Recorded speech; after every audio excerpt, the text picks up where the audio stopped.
Good morning, everybody. Thank you, Zoom, for letting us know. I was just about to say that myself.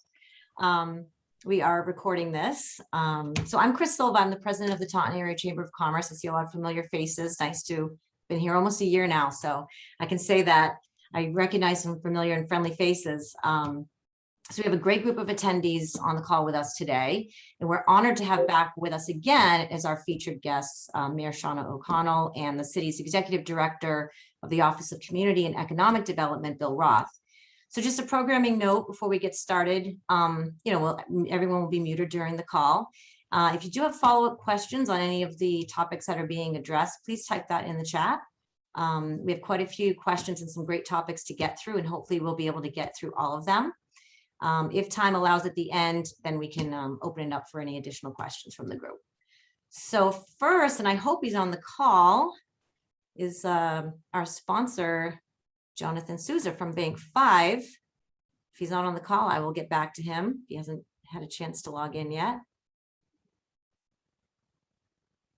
Sounds like maybe not.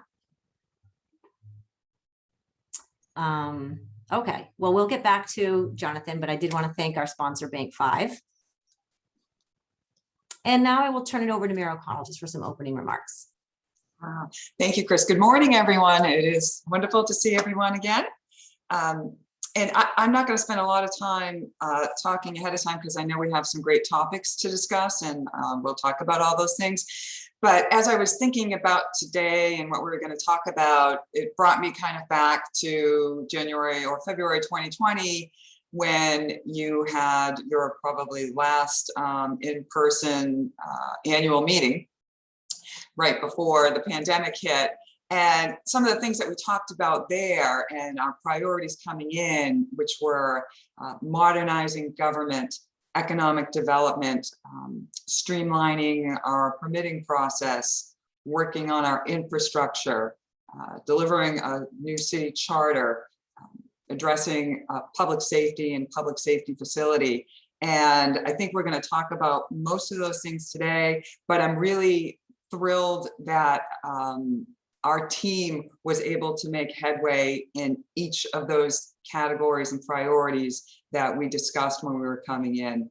And it's really thanks to the teamwork of so many people in the city, of our business community as well, of our friends at Mass Development who have been so wonderful to the city of Taunton, our educators, Bristol Community College. And so it's a great team effort and collaborative effort, I think, for all of the successes that we have in Taunton, and I'm very thankful for all of you. So Chris, if you want to just jump right in, we can do that, because we certainly want to be respectful of everybody's time. Sounds great. So the first question is, do you agree with President Biden's new mandate that all private businesses with over 100 employees must mandate the vaccine or weekly testing? I think that presents a real challenge for businesses. When you pick an arbitrary number like 100, what happens to the businesses that, over here you only have 95 employees, so they don't have to comply, and another business has 101 employees or 102 or 10, and they do need to comply. You may see employees leaving those businesses. I think what we do here in Taunton is really try to educate people on the vaccine so that they can make their personal decisions on whether or not to get vaccinated, and give as much access as possible to the vaccine so that people can get vaccinated easily if they want to. And we've worked really hard to do that here in Taunton. We've worked with our Board of Health, with Manit, Brewster Ambulance, and of course the state Department of Public Health to bring mobile vaccines here, the vaccine bus to actually go into different neighborhoods. We can also go to businesses if you'd like us to come to your business. So there are a lot of options available to allow people to choose to get vaccinated if they want to. Thank you for that. Next question is, what is happening with the funds received through the American Rescue Plan Act? Oh, great. I'm glad we're talking about that today. So the American Rescue Plan Act, or ARPA, as we call it for short, is money from the federal government, grants that were distributed, across the country. Taunton is the recipient of close to $21 million in those federal funds. And the way they're distributed is we get half now, and then we don't know when we're going to get the other half. So we're kind of not really counting on that money until we have it. So right now we have a little bit over $10 million. We had to apply to the federal government to get that money. And it comes with a lot of oversight and guidelines as to how you can spend that money. And separate and apart from that, the school system, just the Taunton public school system, received $26 million of their own funding. So for the city of about 60,000, we got about 21 million, and the school system in and of itself got their own 26 million. So where some of the uses are infrastructure, which is very important, public health, things like vaccines, public safety, mental health supports, revenue loss for the city to replace revenue lost, addressing economic impacts, food insecurity, rent insecurity, small business assistance as well. And also, okay, so those are the four main categories. We've used a small amount of the money already because we thought there were some very important things to address. So we worked with the Boys and Girls Club, the YMCA, and Girls Inc. to fund social workers full-time in their programs at the start of the school year to offer that extra support and assistance to children who we know have really struggled through this pandemic. And we also supported the Boys and Girls Club this summer with scholarships to their program, and that was through Bill's office, which also received some federal funding, so that more kids could go to their program. And additionally, we funded two summer programs, new summer programs here in Taunton. One was called Taunton Together, and it was really for kids who don't have an opportunity to go to the Boys and Girls Club or Girls Inc. or the YMCA. So we had something separate and apart for them for about 100 kids here in Taunton, where we provided everything from transportation to breakfast to lunch to all the programming, and a lot of fun. So those are kind of really important things to us to fund with those ARPA funds. But I want everyone to be aware, and maybe you already are, that we are having a community engagement night regarding the ARPA funding, where we really want to hear from the community about your priorities and how we should use that funding.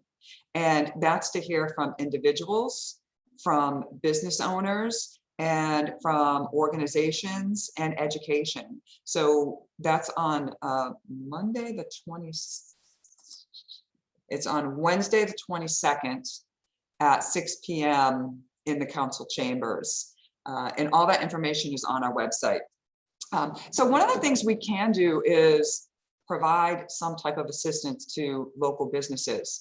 And, in talking to Bill, we really want to help the business community in any way we can.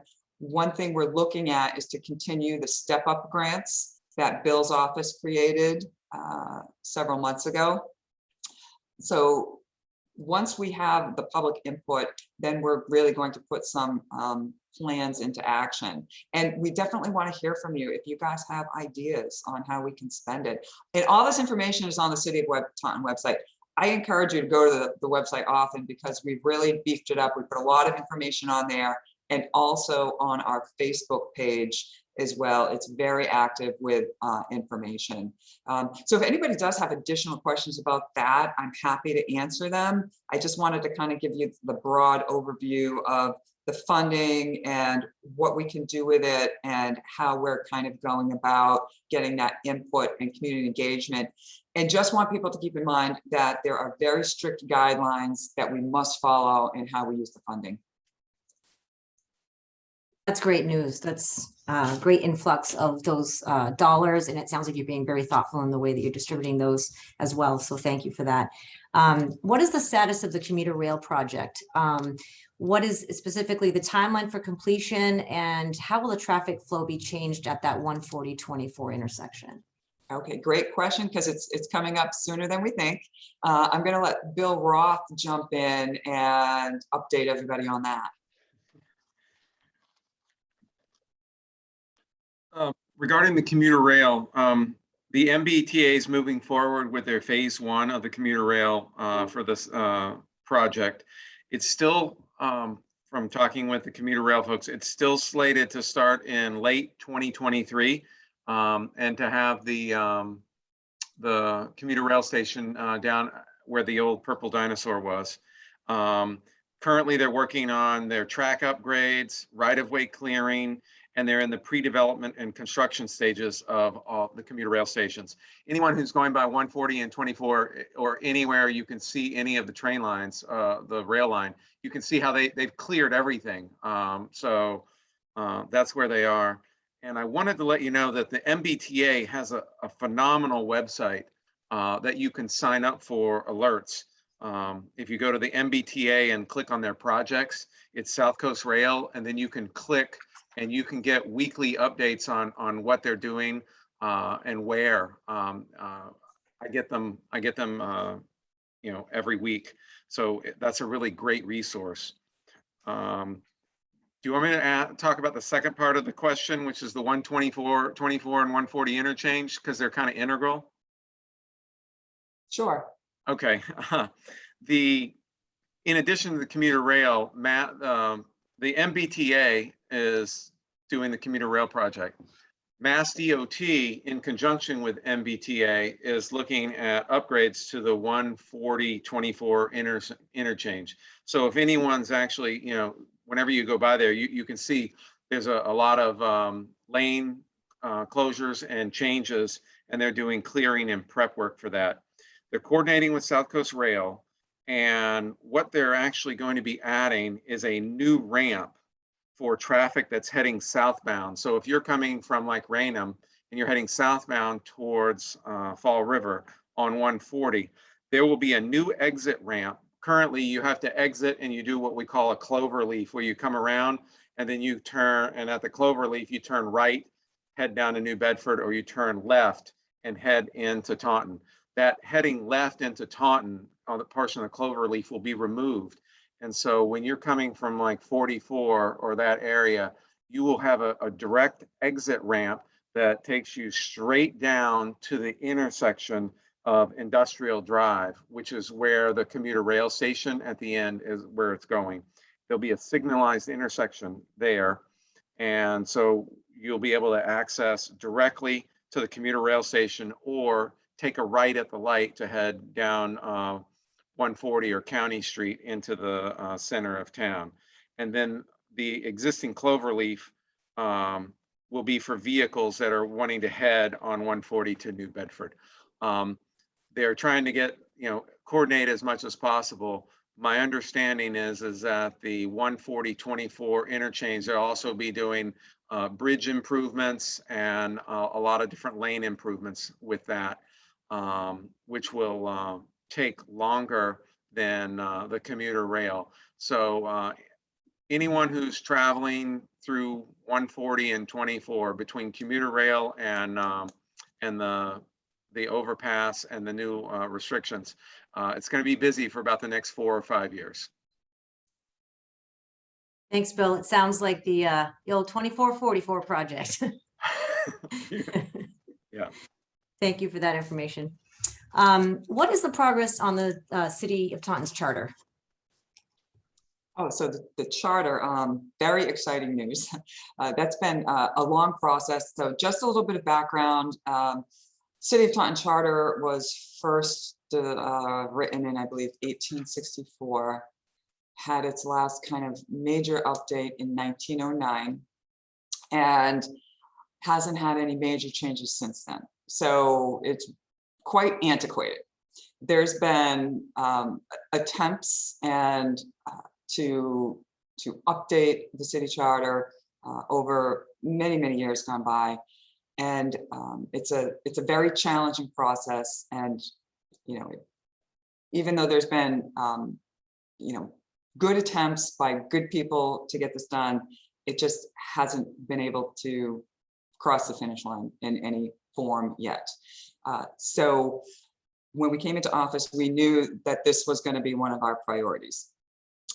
Put together a team an advisory committee to help with that.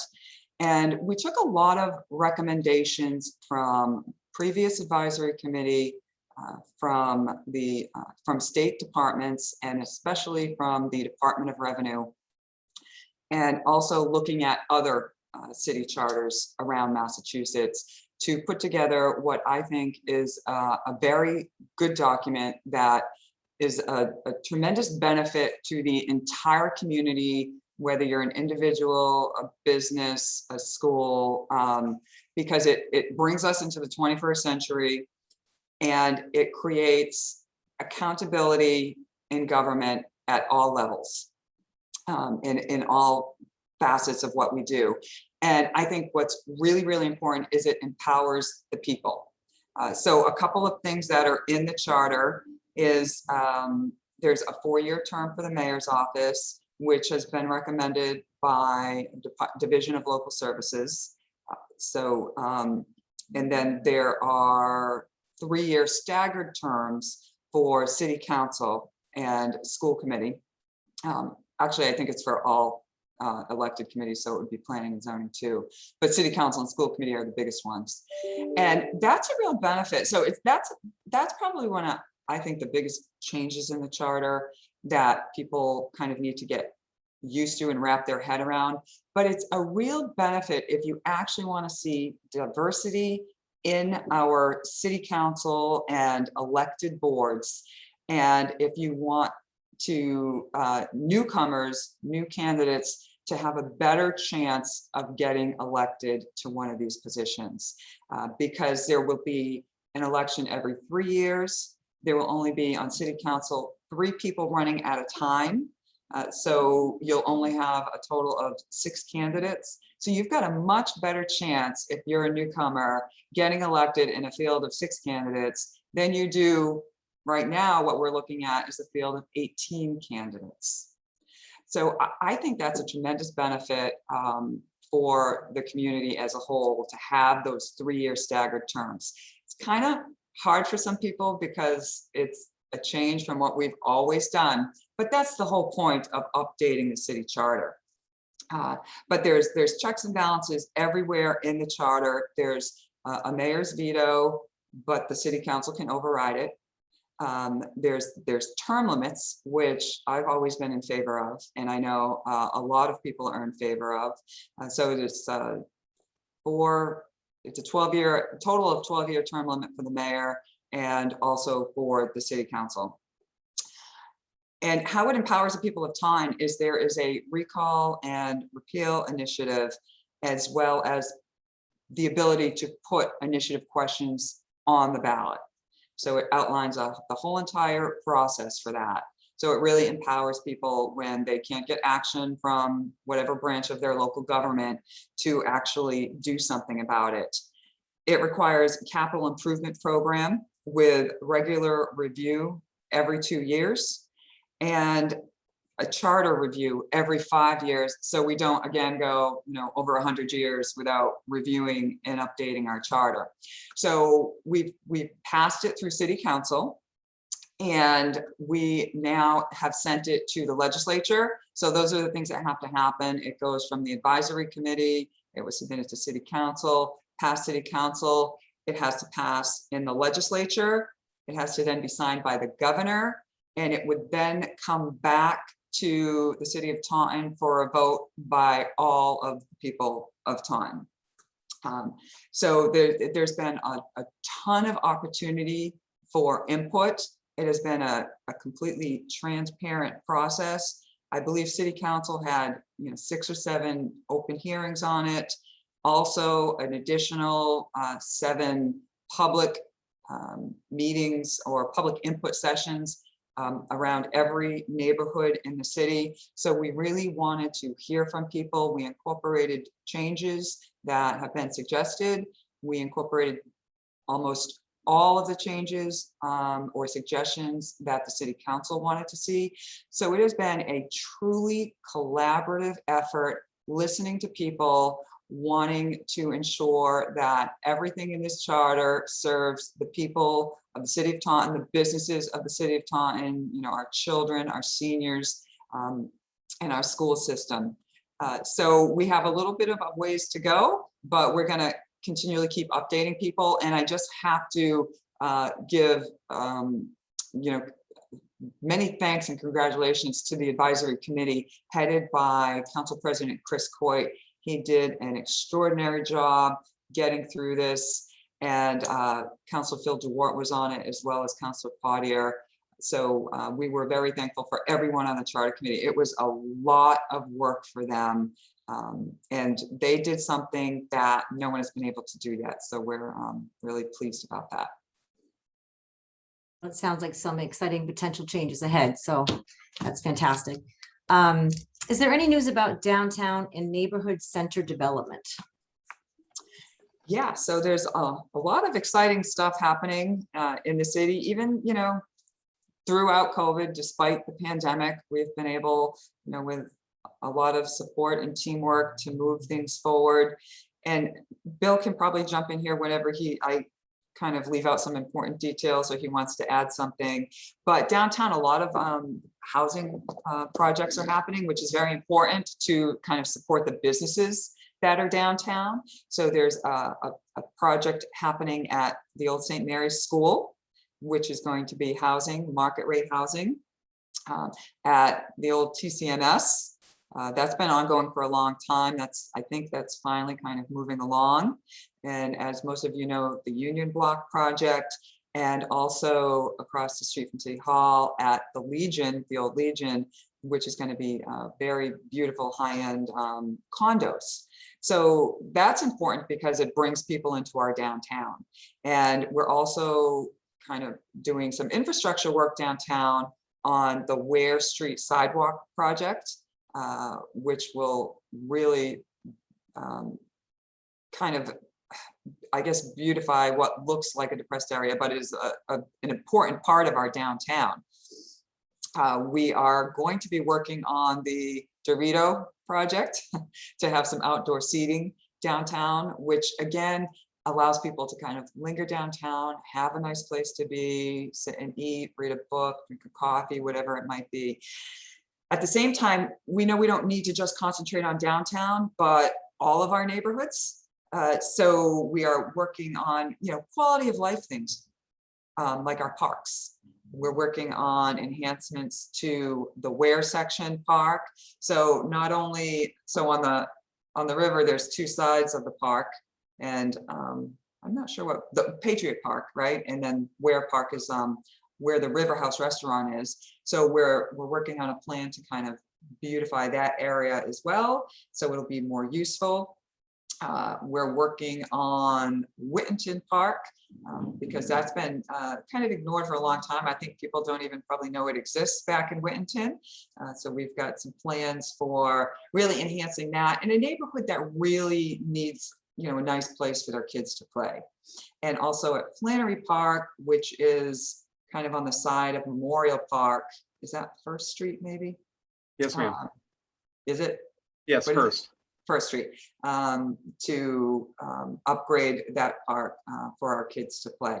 So, those are some really important quality of life things that are important to obviously our kids and our families. In East Taunton, we're very excited about the airport project. So we have a new airport terminal building that is being built as we speak. And that is, you know, that there's so much opportunity there. So when we came into office, that project was kind of on life support, didn't look like it was going to happen. And we worked really hard with our partners, you know, here in the city, on the airport commission, and also at Mass DOT to get that project back on track. And so that's a $7 million plus project, which 95% of it is funded by Mass DOT and the federal government. So that's, you know, fantastic news for us. We're only paying somewhere in the neighborhood of, you know, between 400 and 500,000. But it just brings an opportunity for new business at the airport. It brings our airport into the 21st century because we will have increased tenants, aviation. We have the opportunity for educational programs there. Recreation for our community and our visitors. And I believe there's going to be a little playground there as well. So we really want to make it the community airport that it can be, because that is just, that's just a real gem in our community that we should be very proud of, and we are very proud of. And there will also be a restaurant, which will, I think, really draw people, and a lot of, you know, if you own a plane, what people will do a lot on the weekends is they kind of hop from different, you know, airport to airport. We are looking to attract a unique kind of restaurant with some really great food, high-end food that not only folks that are flying in can use, but that the community will use as well. So I think as a community, our airport is underutilized, and that is all going to change once this project is done.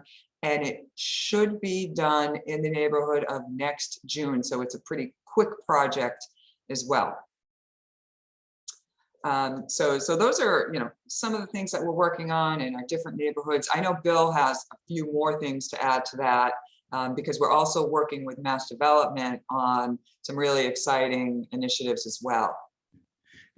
Yes, thank you, Mayor. Some of the stuff, as far as just the downtown, we are currently finishing up what they call a local rapid recovery grant program, which have a consultant that came in, and we had our final public meeting last night to look at the downtown, to respond to COVID, and it's part of the downtown Main Streets initiative. Out of that is 10. The requirement is that we have to identify 10 projects out of that. Some of the projects that we're looking at, which then can hopefully be funded through the state or through city funds, ARPA funds, or any other grant funds. It gives us a roadmap.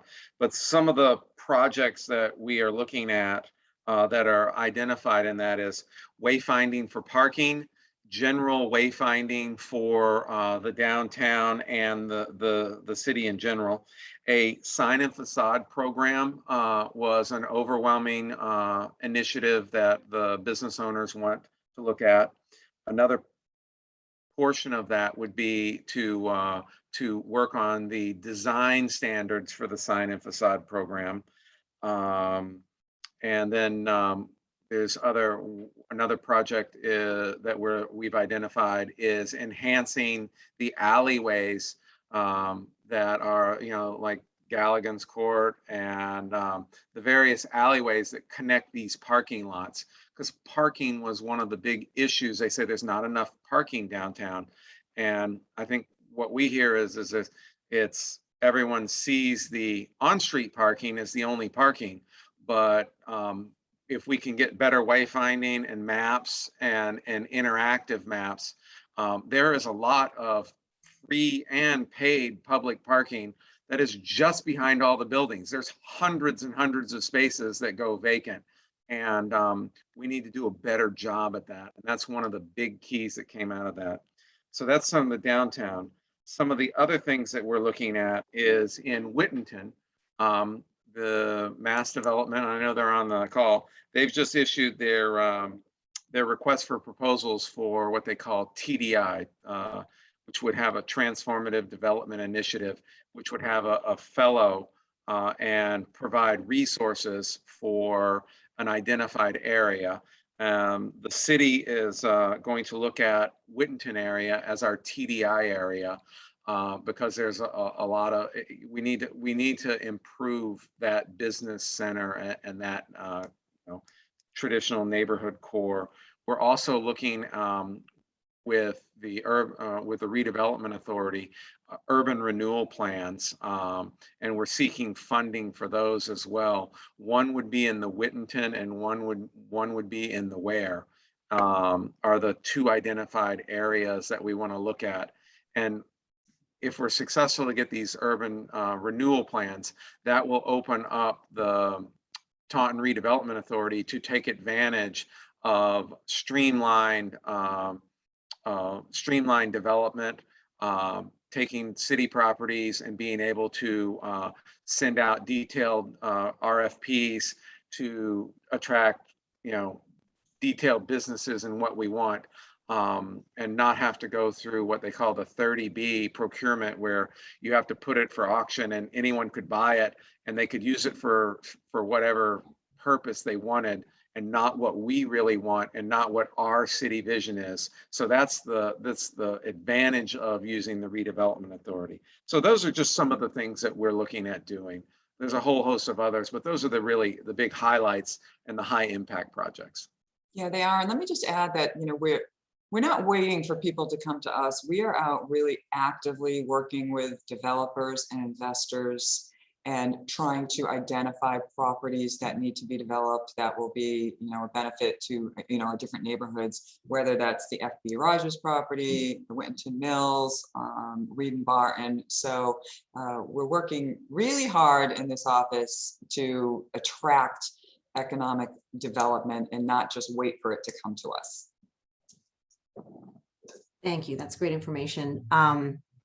Next question is, have there been any changes or updates that we should know around city government operations? Sure. So a lot happening here in City Hall. We were thrilled to move back last October. And, I think, one of the biggest things is the city charter, of course, but we've also, there was a need to kind of modernize some of the operations here at City Hall as well. And, one of those things is working on streamlining the permitting process and having a true fully online permitting process, so that it makes it much easier for businesses and individuals to do the work they need to do in Taunton. So we got a grant for a new system, which we're really thrilled about, and are working on that right now. I'm not sure, and I don't know if Bill, when we're going to have any phase of that up and running. So it's going to be a couple of different phases, because it's a pretty all-encompassing program. But we're going to start with the most important and used ones first, building, planning, things like that, and phase in the rest. So it's going to make our departments more efficient and effective, and also going to be helpful to contractors and folks out there that want to do work as well, to make it easier for them. And we're working on a permitting center that is going to be 141 Oak Street. We already have the building department there, but our plan is to have planning there, fire, so that they can do the fire permits and all the other inspections they do, and Board of Health as well, so that we kind of have almost a one-stop shop for your permitting, so you're not running all over the city. Something that we very recently did was and it has been recommended for many, many years, since probably 2013, we created a chief financial officer position here in the city of Taunton. A city this size and the size of the budget we have really demands and needs a CFO. So we're in the process of setting up that office right now, which will provide just streamlined oversight over all of our city finances, so that there's an umbrella at the top. Right now we have different financial departments, assessors, auditors, treasurer, but there's really no one on top of that. So now we'll have the CFO over all of those departments, tying everything together for good oversight, compliance, and a smoother, more efficient process. We've also created an office of procurement, which again, a city the size of Taunton really needs that, so that you tie everything together, and departments aren't working in silos to do all of the ordering and the contracts and the things that go on for procurement. So that's going to be a real benefit to taxpayers as well. We know we're going to find a lot of savings by having that all in one office and the oversight of one person, again, tying everything together so people aren't working in silos. We're doing also citywide technology updates. So we've got our guys at DPW, or guys and gals at DPW in the water department, working with tablets now, so that all the work they do automatically goes into the computer, and we can see where they are, what they're doing, how long jobs take, and really kind of figure out what is our productivity. And before that, it was just pieces of paper. So again, getting us back into that, or getting us into the 21st century. We created an elections office because, again, we had a really antiquated system of how we did our elections. It was split between two offices, which was very cumbersome, could be very confusing and repetitive. So we made an elections office. We put it all in one office. And this is our first election in which that will happen. And things are going very smoothly. So we're really pleased about that. And just the fact that our team has worked so hard to get all these things done in such a short time. We're coming up on our 2 years, and we're looking forward to the next 2 years and all the other things that we can get done. And what we're very recently working on is a public safety facility. Most of you probably know that our police department has been in a temporary facility for about 40 years. And we, coming in again, really wanted to work on how do we get a public safety facility for our police and possibly our fire too. So we're in the very beginning stages. We've purchased some land where we hope it is going to go, and we've allocated some money. I created a fund that certain monies from retail marijuana will go into that fund solely for the purpose of a public safety facility. So we're on the road. It's going to be a little bit of a long road, but we are on our way there. We may be able to use some of our ARPA funds for this. So that's another use that we have possibly for our ARPA funds. So those are just, some of the exciting things. Well, actually, they're probably not exciting to the regular person, but they're exciting to us because we're really moving the city forward and streamlining processes and making things more efficient and effective for taxpayers and everyone in our community. Thank you, Mayor. The next question is, what is the status of the development of the Silver City Business Park? Okay, the former Galleria Mall. So that has been completely demolished at this point. They have everything approved for their site plan. They will be building at this point anyway, 4 separate buildings, I believe, and Bill can correct me if I'm wrong. A total of about maybe a little bit over 1 million square feet. And they are actively marketing that property. We know that there's been interest by, some different national companies and actually local companies as well. So we really are excited about the development that will bring, the jobs that will bring, the technology that will be there. Some of it will be warehousing distribution, but there's a lot of opportunity at that location, and it will also create jobs in them building the buildings as well. So a lot of opportunity going on at the old Galleria Mall. Thank you. I just want to take a pause and invite Jonathan Souza from Bank 5, who's joined us, to just say a few words and thank him again for sponsoring this session. Thank you so much. Good morning, everyone. Thanks for having us, and thanks for being part of this call. Just wanted to introduce myself. I'm Jonathan Souza. Bank 5 Business Development Officer, Vice President here at our community bank. We truly are invested in the community and partner with our business and customers to not only provide products and services that they need, but to be a resource of valuable information. Bank 5 is always expanding our services to better serve our customers, especially in our business customers who we know are very busy. And we recently launched new video banking, which we're really excited about, to be able to speed up a lot of process with account opening, letting loan inquiries, to be able to speak to a banker like myself from the comfortability of your home, especially in this or office, especially with this COVID environment that seems to be never ending. So that's always a challenge for us currently. So we're excited that we have that new virtual banking. We can send documents virtually to you through this channel that you can electronically sign and accept. So it speeds up that process and eliminates a lot of paper base. We really are committed to the greater Taunton area and value our longstanding relationships with the Taunton area Chamber of Commerce. We are thrilled to be able to sponsor today's Q&A. And if you guys have any questions for me, I'll be happy to provide you with my information. Feel free to reach out to me at any time. And thanks again for joining. We really appreciate it. Thank you very much, Jonathan. I appreciate that. We only have a few more questions to get through. We're doing great for timing. I think we'll hit them all.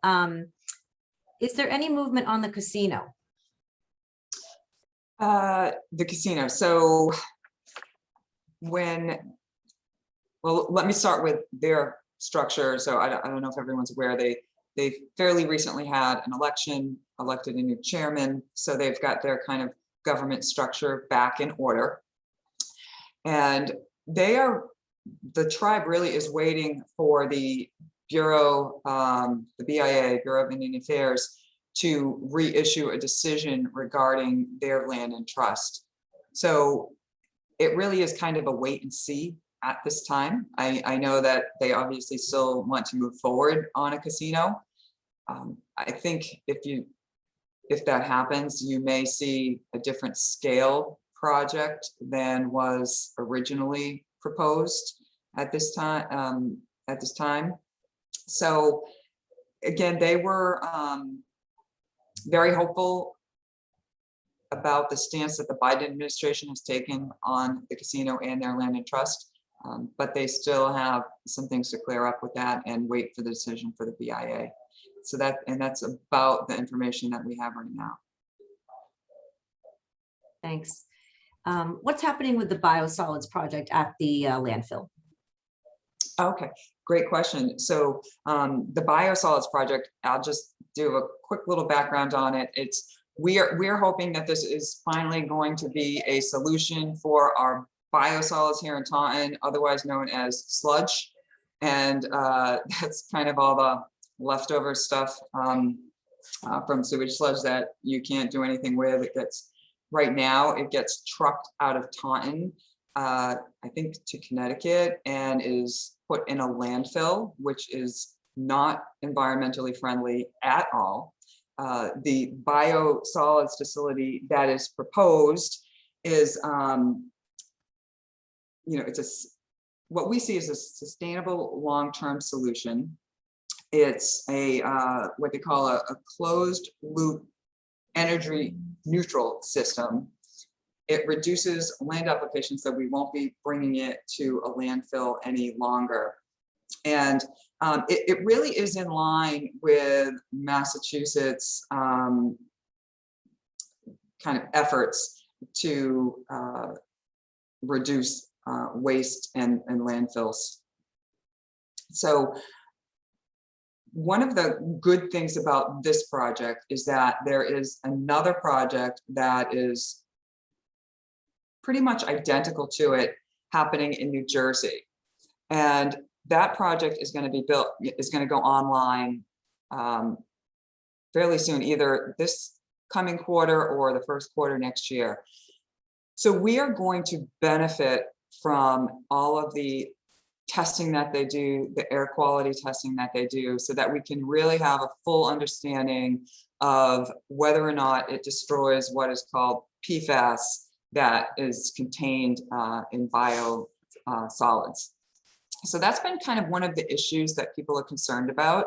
And we are certainly concerned too. We want to ensure that any facility that we bring to the city of Taunton is safe and environmentally friendly and is a benefit to our community. So we're being very careful as we move this along. And there is a heavy oversight by the Department of Environmental Protection here in Massachusetts. We have been, and the company has been, Aries it's called, has been working very closely with DEP as this project moves along. DEP is very interested in the project because they too are hopeful that it is going to be a solution for sewer sludge.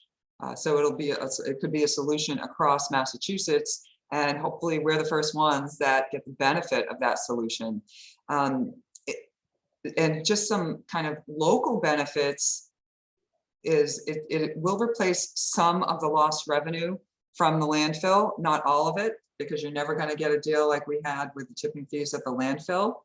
But we'll get a $1.2 million upfront payment, 3.9% of profits.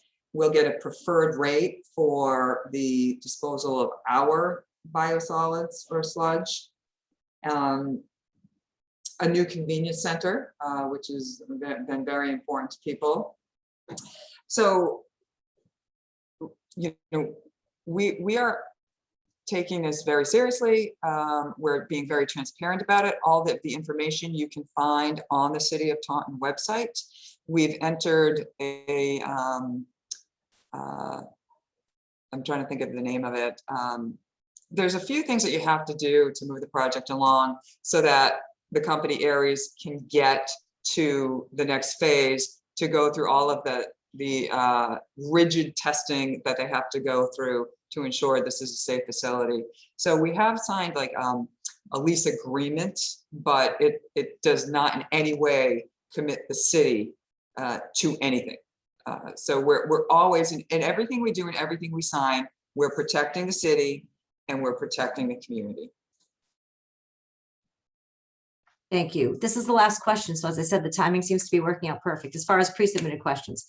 And you talked about some of this already, but the question is around any infrastructure projects coming up: sewer, water, road repairs, etc. So one of our biggest challenges is infrastructure. One of our biggest and most expensive challenges. And, you know, over the years, and I'm talking over decades, there's been, you know, the city hasn't been able to keep up with the improvements and maintenance needed for our infrastructure. And there's, you know, there's a number of reasons for that. It's really, really expensive. So we know that we have really got to have a strategic plan on how we catch back up, and it is going to take some years to do that. We did start this year with an additional $4 million for roads and sidewalk improvement. And I know one of the things that everybody's probably really pleased about is that County Street has been paved and sidewalks are now being put in. I know one thing that people are not pleased about is the traffic and the detours, but you know, that's just unavoidable when we're doing this type of work. We live in Massachusetts. We have a very short window in which to do all this work. And so they have to really be as strategic as possible and doing multiple different projects at one time. So, you know, word to the wise, make sure you leave early for work in Taunton, because there are a lot of projects going on. We are also upgrading our water system. We got a $34 million what's called an FRS loan and financing from the Clean Water State Revolving Fund. And that's a low interest program from the state.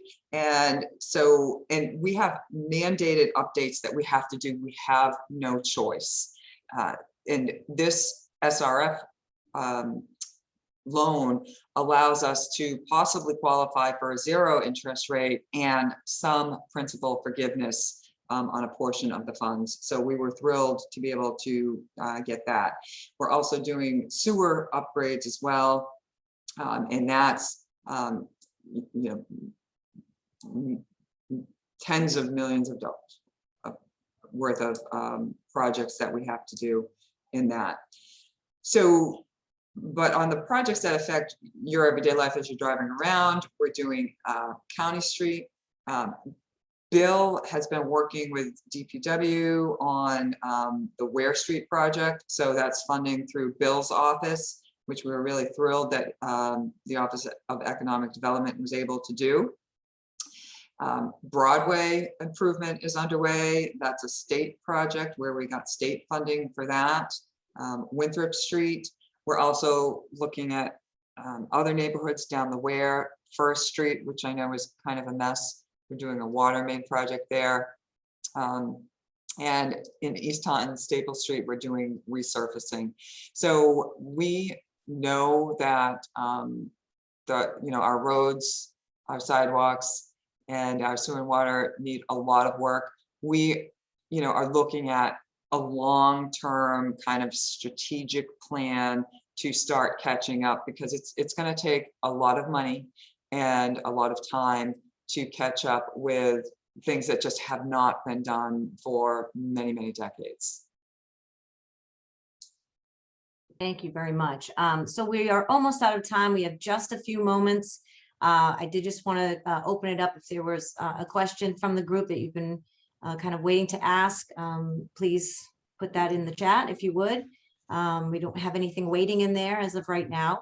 So we'll give that a second. But in the meanwhile, I want to thank you, of course, for being on the call with us again. This was an abundance of fantastic and helpful and useful information for all of us. So thank you very much for taking the time to do this today, both you and Bill.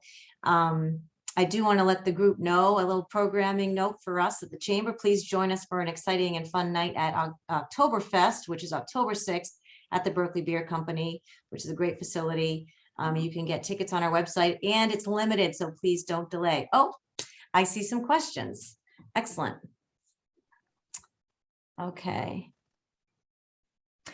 How do you see the opening of the new BCC Taunton Center helping to support economic development in the city? Thanks, Rob.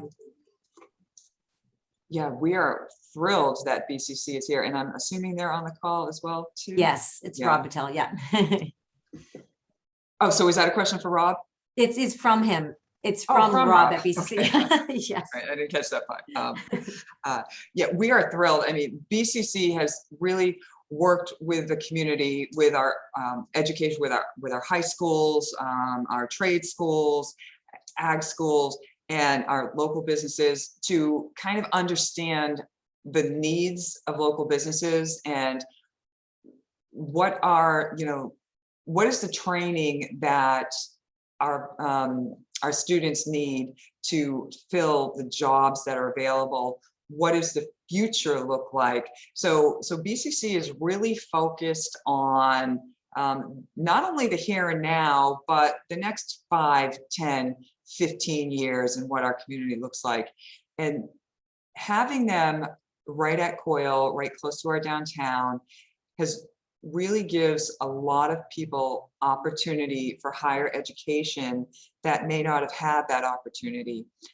So they really help to help our students kind of achieve their dreams and goals and lift families up of all statuses and all ages. I mean, it's not just for graduating students. As you know, I don't know, as recently as I think 2 years ago, I was taking courses at BCC. I think I did it my first term, my first few months in this job, but then I just got a little too busy. And, haven't taken one again since. But it's a quality education, an affordable education, and we're just thrilled to have them here. And they're working on things like environmental energy, wind in New Bedford. So they're really on the cutting edge of a lot of different industry. Thank you for fielding that question. That was the only question that had come from our attendees today. We will unmute folks so that we can say our goodbyes and thank yous. But that is officially the end of the session. Oh, another programming note, the next Q&A session will be November 30th at 9 a.m. with State Representative Carol Doherty. So I hope that you all come back for that conversation as well. So thank you again, Mayor O'Connell and Bill Roth. Appreciate your time today. Thank you, everyone. Thank you, ma'am. Thank you. Great job. Thanks, everybody. Thanks, Deb.